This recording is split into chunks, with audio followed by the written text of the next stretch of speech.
Hey guys, it's Becky. Welcome to Flip Through Week. I don't think I've ever done this on my channel in all the years that we've been homeschooling and all the years I've been making YouTube videos. I just thought it would be really fun to show you a flip through of a couple different either things that I know that we love and that we're going to be using again next year, or some things that I got that were new that I was excited about and wanted to share with you guys. And that's what today's video actually fits in that category, because this is a new curriculum for us that we're going to give a try. And as I'm filming this, it's actually, we're rounding out the end of my daughter's 8th grade year. So she's 14, finishing up 8th grade. And I've already gotten most things prepared for her for 9th grade. As far as what we're going to use, we're going to have a lot of carryover because we have a lot of programs that we're already using that we like, and we're going to continue on at least into 9th grade. So one thing, and I talked about this in a recent video, that I did not have a set plan on yet was writing, grammar, language arts, things like that. So somebody actually commented that they were going to be using the MasterBooks Language Lessons for a Living Education for 9th grade, and I had never heard of it. I guess I've heard of the Language Lessons for a Living Education. I think we even used their math version years and years ago, but I didn't know they had, or I didn't know, or I had forgotten that they had a language arts curriculum, and apparently they didn't have a 9th grade edition until recently, and they're currently working on 10th, 11th, and 12th grade, I believe. So right now, as I'm filming this, this is the only high school level they have. But somebody had commented that, and I was like, you know, let me just look into that, because I usually do like MasterBooks things, and I was really impressed with what I saw. So what I'm planning on doing is starting this. We still have about 7 or 8 weeks left in our homeschool year of 8th grade. And I think what I'm going to go ahead and do is start this now and see how it's going to work for us and how we're going to like it, and then we should know by then if we're going to want to continue it on into 9th grade. The only problem with that is part of this curriculum, you're not only working out of this workbook, which is pretty hefty, but you're also reading Pilgrim's Progress along throughout with doing the workbook too. So you would need both to fully complete the curriculum as designed. And I think this video might be a little bit longer just because, number one, this intro has gone on forever, but also because there's a lot of meat in this curriculum. Just the flip through I did yesterday when it came, I was really impressed by how much is covered. And it reminds me a lot of the Good and the Beautiful's language arts curriculum. Because you guys know, if you've followed my channel for a while, I love the Good and the Beautiful's language arts curriculum for high school, but I do not like it for the younger grades because I feel like it jumps around too much. But I love the fact that it encompasses writing and grammar and punctuation and vocabulary and picture studies and all those amazing things. But I don't like the fact that it jumps around a lot and different things like that. And also the Good and the Beautiful has outside reading, like they'll have assigned books that your child's gonna be reading and then answering questions about in the workbook. This is a lot like that as well. So I think you guys will be really impressed. So anyway, I'm gonna stop rattling on. But basically you have, and I'm still learning this with you guys as well, so I'm going to be looking through and kind of flipping as well, but it's a 180-day schedule. So you've got 36 weeks of lessons, and typical MasterBooks fashion, not only do they show you the scope and sequence, I really need a better overhead camera. I'm trying to like balance this, and I'll show you the chapters a little bit better in a minute. But not only do they have like the overview of what you're going to be doing each week, but typical MasterBooks fashion, they actually have everything planned out for you if you choose to follow the schedule this way. It is designed to be followed this way, where you have a lesson every single day of the week. So, you know, you would have to do a little bit of finagling if you don't want to do language arts every single day of the week. But part of the reason why I think you probably will want to is because there are so many different subjects combined into this one. So you've got vocabulary, there's some art in there, like as far as studying different types of art. There's Bible, there's reading, comprehension, reading itself, punctuation, grammar, all those things are rolled into this curriculum. So if you were looking at this as an alternative to the Good and the Beautiful's language arts, if you don't want to use that for whatever reason, the only thing you're missing in this curriculum that you do get in the Good and the Beautiful is a geography and some type of art, like creating art, not just studying art, but like watercolor, sketching, things like that. If you were to pick those two things out on your own, you would have almost every single subject covered with just this, and then, you know, throw a math and history curriculum in there and science, and you're all set. So anyway, 5-day intended work schedule. This is really nice because I can go in and assign a due date. I can also put the grade if I want to. I don't know if I'll be doing that because I'm going to be keeping grades on a separate resource, but it's there if you need it. And it's really easy too, so my daughter can look each day and say, okay, we're, you know, week 1 of semester 2 and day 91. She knows just to follow through. I don't have to even go through and assign things, which will be really nice. So everything is laid out for her. Your first day, lesson 1, you have a little bit of reading here. You're introducing John Bunyan, who he is, kind of his life, and then you're going to write a brief summary of his life just based on the reading here. And then also continuing on for day 1, you're going to have vocabulary. So it says, study the words to know section for chapter 2 of Pilgrim's Progress, the journal journey on page 21. So you're going to go to your journal here, and you're going to have words to know. And these are all words that your child is going to see pop up in the reading for chapter 2. And then you have a memory verse here. So then you have to write a sentence using as many of the vocabulary words as you can. Be creative. What I probably will do on a separate sheet of paper is, you know, being in 9th grade, I feel like she's capable of using every one of these vocabulary words in a sentence, and so she'll probably have a separate spiral to do that in. They do give you a little bit of space there. And then you have a memory verse. So each lesson you're going to be working through a different memory verse. I don't know if I'm going to necessarily have her put it on an index card to study and memorize. That would not be a bad idea, certainly. But I don't know that we'll do that. We'll probably just have her read it or maybe copy it down, and that'll count as part of her handwriting practice. And then it's going to tell you to go ahead and read whatever chapter you're supposed to read in the Pilgrim's Progress journal. And then it says you will answer questions on day 4 of this lesson about what you read. And that's day 1. Okay, day 2. I'm not going to cover a whole week and show you, you know, what to expect. So again, now we're talking about grammar and punctuation. So on day 1, we were talking about vocabulary and reading and a Bible verse. Now we're talking about grammar and punctuation. So this is starting out with the basics of why grammar is important and talking about sentence basics.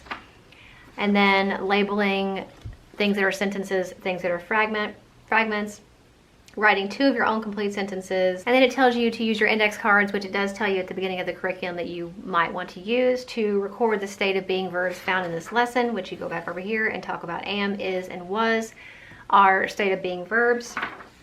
And that's everything. So the beginning of the week is a little bit shorter. Once you get into actually writing assignments and different things like that, it'll obviously get a little bit longer. Day 3, this is really, really nice. And there were some really, when I was flipping through, there were some really great communication topics that were covered in the communication category. So day 3 is about communication, the 5 aspects of communication: written, verbal, nonverbal, and visual, contextual, and active listening. And then you have an assignment here all about communication skills. I do remember seeing in one of the later lessons, there was one of the communication lessons was about texting and texting etiquette, which I think a lot of people could benefit from. So I thought that was really neat. Okay, and then in day 4, you have worldview and literary analysis, talking about what a worldview is. And then you're going to finish reading, as it said earlier on day 4, you're going to finish reading chapter 2 of Pilgrim's Progress if you hadn't yet.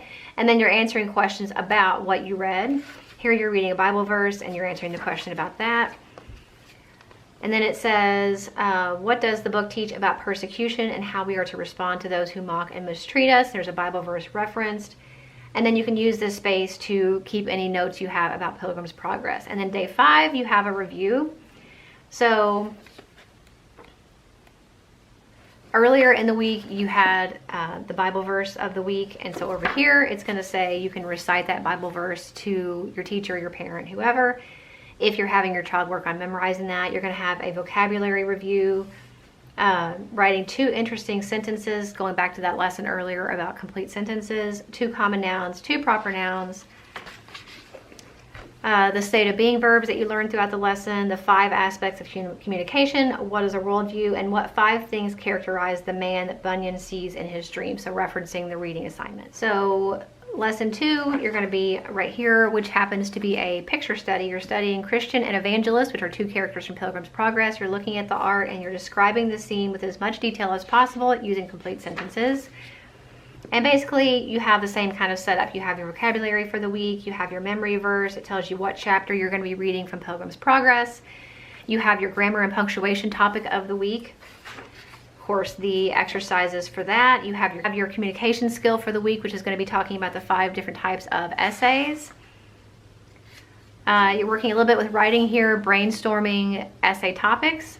Then you get to the worldview and literary analysis section. So you're talking about chapter 3 in Pilgrim's Progress, and you are finishing that chapter and answering these questions and talking about different Bible verses that are related. You have day 4, which is continuing day 4. You have, talking about biblical, like earthly relationships and comforts in your pursuit of Christ. List as many as you can think of below, and take time to pray and thank God for the privilege of following Him, even though it might cost you. You have notes here that you can write about Pilgrim's Progress and a place to sketch out a scene from there if you want to. And then on day 5, you always have your review. So I think my favorite thing, that just overview looking at it, is how interwoven Bible is into the curriculum. Obviously, it is a Christian company, so it's going to be woven in, but I just love how it is not only the subject of the book that you're reading, the assigned reading, but it's woven in with memory verse, it's woven in with other Bible verses that you're referencing. And I also really like that a lot of the special features at the beginning of each week are something related to kind of a unique skill. So for lesson 3, for example, your special feature is a hymn study, and you're studying the hymn "'Tis Well With Me" by William J. Henry. You're reading and studying the hymn, on the lines next to each verse, you are translating the hymn into modern English. So even when you're not necessarily reading from the Bible, those Bible concepts and the life of a Christian and our journey is in the curriculum. It's in every page just about. So I really like that. Example here, the special feature for lesson 4 is a scripture study of Genesis 1 through 13. Another scripture study. So just all throughout, it's really, really, really nice that there's so much, not only faith-based activities interwoven, but there's a variety there, which I like. Same thing with the communication week as well. Like this week, lesson 26, you're talking about personal narratives and descriptive paragraphs. Here you're still working on your final draft of something that you wrote. I wanted to find the one about the text etiquette. You've got improving sentences here. Career interview writing opportunity, that's amazing. I love that. Citing sources, that's one that I know we really need to work on, because I feel like some of the curriculum that we've done before has been a little bit more vague about citing sources for when you're writing a nonfiction report or essay. So that's a good one. So I'm very excited about this. I hope that it's not one of those things that you get really excited about, and then as you get into it, you're like, I don't really like that much. That does happen sometimes, but I'm hoping not, because so far I really love how much is included in this curriculum. She's not going to necessarily need a separate Bible curriculum unless we want to, over and above what we do at church and what we do. We have a family Bible study or devotional time. She wouldn't necessarily need another one. So that is nice, especially if we're having a busy week or a busy season of life where we just want to make sure we get it done, but we don't have, we kind of want one thing to do as many things as possible. So anyway, that's kind of how the book works. I will do a short pan of the table of contents just so you can see the different topics covered, but I want to show you the back. There's a whole lot back here that is very, very interesting and helpful for you as the teacher. Not only are there answers, which is important, because even though I could do a lot of these things, not everything, there's a lot of stuff I would probably make mistakes on, but I could grade a lot of this stuff and be just fine. But I love having an answer key in the back. And all these pages are perforated, so if I want to tear them out by day, I can. I definitely will pull out the answer key and put it in my master answer key binder that I've talked about before. But everything else I'll probably just leave in, at least for now. But there are some really nice things in the back. So you have an independent reading list. So if she were to be reading something on her own, in addition to Pilgrim's Progress, which she usually is, if I wanted her to, I don't think I will, but if I wanted her to, there's a reading log here. There's just a lot of different resources. There's a recommended reading book list for different ages, so 7 through 8 and 9 through 12. Let's see. Essay writing template, so breaking it down into steps for them if they need that.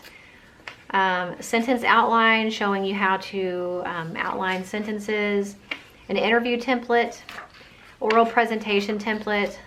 There's recommended spelling practice games. And then in the back it says spelling list. These are actually your vocabulary words from each week. So if you want to kind of focus on them separately as a spelling word too, and vocabulary. It's nice to be working on not just how to spell the word, but also what it means. So you've got this list back here with check marks, so you can figure out which ones I knew, which ones you need to go back on. So there's that whole section, which is all spelling words. You have spelling rules and exceptions. This would be a really nice thing to tear out and keep for them for reference. It's all the different rules of spelling. There's suffixes, prefixes. So basically you have kind of a one-stop shop grammar and punctuation reference here in the back, which you can leave in the book or you can pull out and give them, you know, separately to keep. Even if you're not using this curriculum later on down the road, this would be helpful. So the 8 parts of speech, you've got different grammar rules and study sheets for that. Communication study sheets, so the different types of essays and types of communication, different types of sentences. Then you have, I know there's a grading rubric back here. Well, there's communication, turning an essay into an oral presentation, which I think is nice. And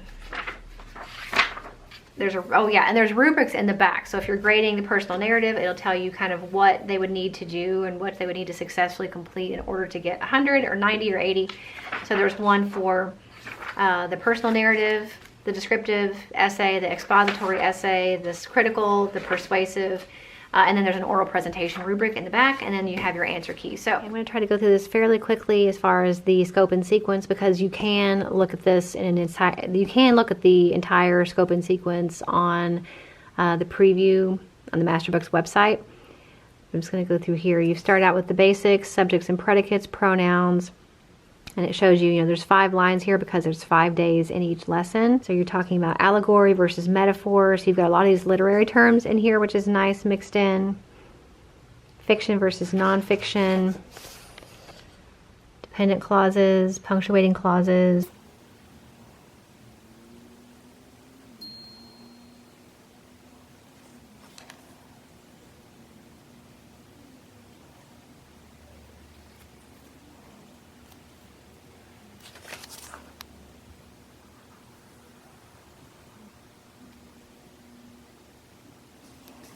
So that is everything for the MasterBooks Language Lessons for a Living Education. This would be your language arts, so your writing, your grammar, your punctuation, communication skills, literary analysis, so reading and reading comprehension. You would also have Bible in there and a little bit of art. So you're really getting a really thorough, comprehensive curriculum, a lot of bang for your buck. So that is this curriculum for you guys. I hope this video was helpful. I'm going to be planning to do another video, a video each day this week showing you a different flip through. They probably all won't be this long because there's not as much to cover and other things as there was in this one. So stay tuned for that if you're interested in seeing what else I'm going to be sharing this week in flip through form. I hope you enjoyed this video. I will also link my homeschooling playlist for you guys. There's like 250 videos in that playlist, tons of different resources, information, curriculum reviews, other flip throughs, homeschool mom day in the life videos. They all live in that playlist. So make sure you check it out if you're interested, and I'll see you in the next one.